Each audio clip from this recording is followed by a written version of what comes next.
세종 포천 고속도로의 영감을 받아 광남 IC를 그대로 옮겨봤습니다. 오늘도 맛있는 인터체인지를 삶아봅시다. 시티즈의 처음과 끝은 감히 도로라고 말할 수 있죠. 도로망 설계는 시티즈의 현실감을 좌지우지합니다. 그래서 더욱 신경 쓰게 되는 작업입니다. 여느 날처럼 위성 지도를 보던 중 세종 포천 고속도로의 개통 소식을 접하게 된 초쇼는 광남 IC에 꽂히게 됩니다. 이 인터체인지 모양 자체는 트럼펫형 인터체인지와 유사하지만 산으로 둘러싸여 있어 공간 확보가 어렵기 때문에 각도가 상당히 독특해져 있습니다. 국도를 빙자한 고속도로를 설계해 줍시다. 자동차 전용 도로로서의 역할을 다할 것입니다. 2만 명 남짓의 작은 마을을 만들기 위해 어느 정도 이상의 길이로 국도를 지어줍니다. 저는 이 해율포시를 처음 만들기 시작할 때 탐펠의 맵을 이용했는데 지금은 원래 모습이 거의 없습니다. 이렇게 뭐 만들고 싶을 때마다 지형을 바꿔놓아서 그런지 거의 창조주인 셈이 되었습니다. 시티즈2로 인터체인지 만들기는 어렵지 않습니다. 도로 툴에 모든 인력을 투입했는지 도로 툴 하나는 기가 막히죠. 분기점이 오기 전에는 감속 차로가 있죠. 200m 이상의 거리를 두고 이것을 만들어줍니다. 그리고 하행선에선 이렇게 톨게이트로 빠져나갈 것입니다. 톨게이트 부분도 미리 가이드를 잡아둡니다.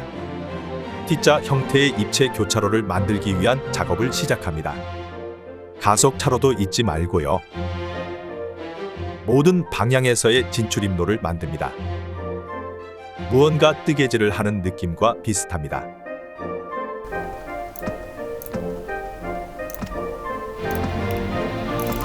이만하면 대충 비슷해 보입니다. 이제 고속도로 진입로를 만들어 봅시다.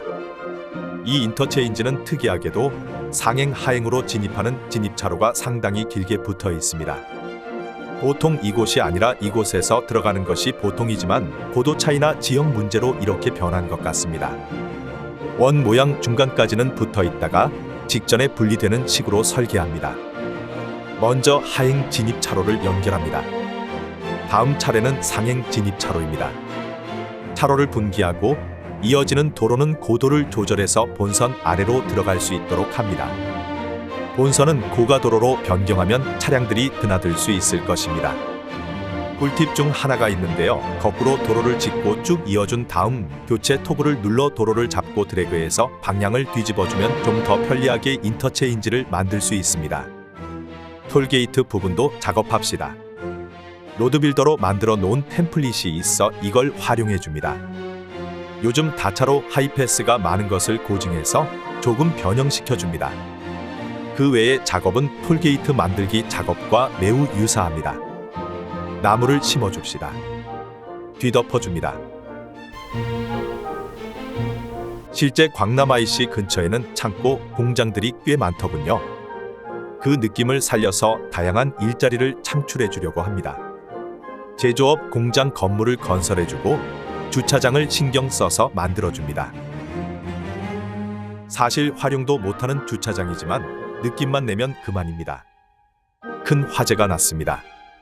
얼른 소방서를 지어줍시다. 오늘도 화마와 싸우시는 소방관분들에게 존경을 표합니다. 그 다음 하는 일들은 그저 노가다입니다. 짓고 또 짓는 작업입니다.